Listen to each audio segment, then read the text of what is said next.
పిట్టల్లాగా రాలిపోతున్న కార్యకర్తల్ని, వాళ్ళ కుటుంబాలని వెళ్ళి పరామర్శించాలని నిర్ణయించుకొని అన్నిటికీ తిరుమల వెంకటేశ్వర స్వామి తనకు తోడుగా ఉన్నారని చెప్పి నమ్మి ఆనాడు అక్టోబర్ 25వ తారీఖు తిరుమల వెంకటేశ్వర స్వామి దర్శించుకొని చంద్రగిరిలో నిజం గెలవాలి అనే యాత్ర ద్వారా మరి 203 కుటుంబాలని మారుమూరు పల్లెటూళ్ళు సైతం వదిలిపెట్టకుండా పరామర్శించిన ఘనత బోనమ్మ గారిది. 95 నియోజకవర్గాలు పర్యటించడం జరిగింది. మారుమూరు ప్రాంతాల్లో కూడా మేము చాలాసార్లు చెప్పాం, మేడం అక్కడ చాలా కష్టం, వెళ్ళడం కూడా చాలా కష్టం. వాళ్ళని పిలిచి, ఆ కుటుంబాన్ని పిలిచి మనం పార్టీ ఆఫీస్లో చెక్కులు అందజేద్దాము అని చెప్తే, లేదు వెళ్ళలేని పరిస్థితి ఉంటే నేను నడిచైనా సరే వెళతా, ఆ ఇంటికి వెళతా, నేను వెళ్ళి తీరాల్సిందే, వాళ్ళని పరామర్శించాల్సిందే, వాళ్ళకి భరోసా కల్పించాల్సిందే, వాళ్ళకి ధైర్యం చెప్పాల్సిందే.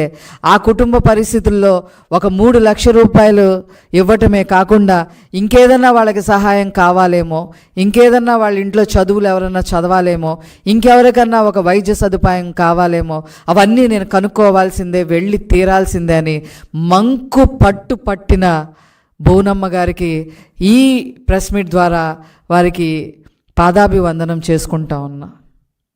ఎక్కడ కాంప్రమైజ్ అవ్వాల, వెళ్ళారు, పరామర్శించారు, కూర్చున్నారు, వాళ్ళ బాధల్ని విన్నారు, అన్నీ నోట్ చేయించుకున్నారు. ఎన్టీఆర్ ట్రస్ట్ ద్వారా ఎవరైతే పిల్లలు ఉంటారో వాళ్ళందరికీ కూడా విద్య సదుపాయాన్ని ఖచ్చితంగా కలగజేస్తామని చెప్పి వాగ్దానం చేశారు. ఆ ఇంట్లో పెద్దలు ఎవరన్నా అనారోగ్య పాలైతే వాళ్ళకి ఏదైనా సహాయం కావాలి అని అంటే వాళ్ళకి ఎన్టీఆర్ ట్రస్ట్ ద్వారా చేస్తామని చెప్పడం జరిగింది.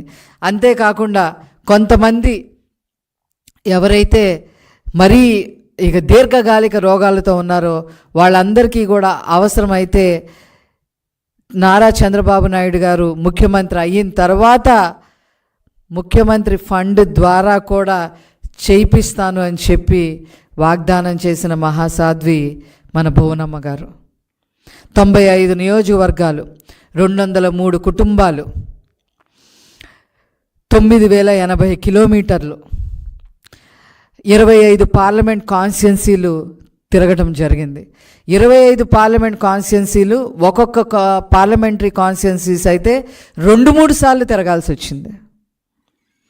రూట్ మ్యాప్ సరిగ్గా కోయిన్సైడ్ అవ్వకపోవడంతో మరి 2-3 సార్లు ఒకే పార్లమెంటరీ కాన్స్టిట్యున్సీ కూడా తిరగాల్సి వచ్చింది. దాదాపు 150 ప్రసంగాలు వారు చేయటం జరిగింది. అంతేకాకుండా ప్రసంగాలు చేయడమే కాకుండా వ్యక్తిగతంగా ఇంటరాక్షన్ ప్రోగ్రామ్స్ కూడా